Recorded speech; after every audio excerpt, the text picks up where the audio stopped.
سب تعریفیں اللہ کے لیے ہیں جو تمام جہانوں کا پالنے والا ہے۔ ہر چیز جو آسمانوں اور زمین میں ہے اس کی تسبیح کر رہی ہے اور وہ زبردست اور حکیم ہے۔ حضرت سعید بن العاص قریشی اموی رضی اللہ تعالی عنہ کو نبی صلی اللہ علیہ وسلم نے ان کے کریمانہ اوصاف کی وجہ سے اکرم العرب کا خطاب دے رکھا تھا۔ ایک مرتبہ ان کے کسی محلے دار کو اپنی مجبوری کے پیش نظر اپنا مکان فروخت کرنے کی ضرورت پڑ گئی، لہٰذا انہوں نے مکان کی حالت دیکھ کر 1,00,000 درہم کی پیشکش کی، لیکن مالک مکان نے اس قیمت میں مکان فروخت کرنے سے انکار کر دیا اور کہا، خریدارو تم نے مکان کی خستگی دیکھ کر اس قدر کم قیمت لگائی ہے، اس بات کا ذرا خیال نہیں کیا کہ اگرچہ یہ مکان خستہ ہے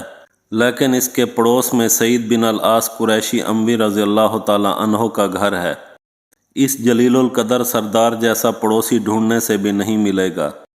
وہ اپنے محلے داروں اور پڑوسیوں کا اس قدر خیال رکھتے کہ اگر کوئی ان میں سے سفر پر جاتا تو اسے الوداع کرنے چلے جاتے اور جب واپس آتا تو اس کا استقبال کرتے، جب کوئی 4 دن نظر نہ آئے تو اس کی خیر گیری کرنے اس کے گھر چلے جاتے ہیں، جب کوئی بیمار ہو جائے تو اس کی ایسی تیمارداری کرتے ہیں کہ اسے اپنے عزیز و اقارب اور ستم ظریفیوں کا احساس تک نہیں رہتا۔ اگر مجھے مجبوری نہ ہوتی تو میں یہ مکان کبھی فروخت نہ کرتا۔ خریداروں نے جب حضرت سعید بن العاص کا نام سنا تو اپنی ہتھیلیاں اپنے سروں پر رکھ کر کہنے لگے،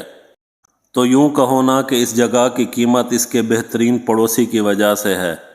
ورنہ اپنے رقبے اور لاگت کے اعتبار سے یہ مکان اتنی قیمت کا نہیں ہے۔ حضرت سعید بن العاص رضی اللہ تعالی عنہ کو جب اس قصے کی خبر پہنچی تو وہ فوراً اپنے پڑوسی کے گھر پہنچے اور اس کے مکان کی رقم ادا کر کے اس بات پر افسوس کرنے لگے کہ کاش مجھے اپنے ہمسائے کی مجبوری کا علم ہوتا، یا وہ چپکے سے میرے کان میں کہہ دیتا تو اسے اپنے مکان کی بولی لگانے کی زحمت نہ کرنی پڑتی۔ اس کے بعد آپ نے ارشاد فرمایا، اے میرے ہمسائے، یہ مکان بھی تمہارا رہا اور رقم بھی تمہاری ہے، نہ تو اپنا مکان فروخت کرنا اور نہ ہی رقم مجھے واپس کرنا۔ ایک مرتبہ اپنے مکان میں بیٹھے ہوئے تھے کہ ایک غریب سائل نے سوال کیا تو انہوں نے اپنے خازن سے کہا کہ اسے 1,00,000 درہم دے دو۔ 1,00,000 درہم کا سن کر غریب سائل پر غشی طاری ہونے لگی۔ اس نے اپنے آپ کو سنبھالا دے کر زار و قطار رونا شروع کر دیا۔ جب آپ نے اسے اس قدر روتے ہوئے دیکھا تو دلاسا دیا اور پوچھا کہ کیوں روتے ہو؟ مجھے کیا پتا کہ آپ کی ضرورت کتنی ہے، اگر اس سے تمہاری ضرورت پوری نہیں ہو سکتی تو میں اور دے دیتا ہوں۔ سائل نے یہ سن کر جواب دیا، جناب میرے رونے کا سبب یہ نہیں جو آپ نے سمجھا، میں تو عام سوال کرنے والوں کی طرح چند درہم کی امید لے کر آیا تھا، میں تو اس دن کا تصور ذہن میں لا کر رو رہا ہوں جب آپ جیسے نادر المثال فیاض اور سخی انسان کو قبر میں دفن کیا جائے گا۔ یہ سن کر حضرت سعید بن العاص نے شرمشاری سے منہ کو نیچے کر لیا اور اپنے خزانچی کو 1,00,000 درہم اور دینے کا حکم دے دیا۔ اللہ تعالیٰ فیاض اور جواد ہے، وہ جود و سخا کو پسند کرتا ہے اور اپنی راہ میں لٹانے والوں پر دولت کے دروازے کھول دیتا ہے۔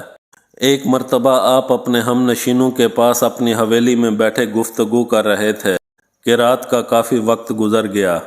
جب آپ کے ہم نشین اٹھ کر جانے لگے تو ایک اجنبی نوجوان بیٹھا رہا۔ آپ نے اسے دیکھ کر چراغ کو بجھا دیا اور پوچھا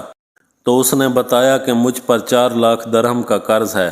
اور میں اس کی ادائیگی کی سکت نہیں رکھتا۔ آپ نے فرمایا کہ کوئی بات نہیں، آپ کا قرض ہم ادا کر دیں گے۔ آپ نے چراغ اس وجہ سے بجھایا تھا کہ اگر زندگی میں کہیں اس سے ملاقات ہو جائے تو وہ منہ نیچے کر کے نہ گزرے بلکہ سر اٹھا کر خودداری سے گزرے اور اپنے آپ کو کسی کے زیر بار نہ سمجھے۔ امیر المومنین سیدنا عمر بن خطاب رضی اللہ تعالی عنہ کا حسن الجوار اس سے بھی عجیب تر تھا۔ حضرت طلحہ بن عبداللہ رضی اللہ تعالی عنہ چند راتوں سے سحری سے قبل کسی نقاب پوش کو ایک گھر سے نکلتا دیکھتے چلے آ رہے تھے۔ ایک رات انہیں شک پڑ گیا کہ یہ تو امیر المومنین حضرت عمر بن خطاب ہیں، تو وہ وسوسوں میں پڑ گئے، بڑی مشکل سے رات کا بقیہ حصہ بسر کیا اور اگلے دن دستک دے کر اس گھر میں داخل ہو گئے۔ انہیں گھر میں ایک کونے میں بیٹھی ہوئی اندھی بڑھیا نظر آئی تو یہ سیدھے ان کے پاس جا کر پوچھنے لگے، اماں جان یہ کون شخص ہے جو رات کے پچھلے پہر تیرے گھر میں آتا ہے؟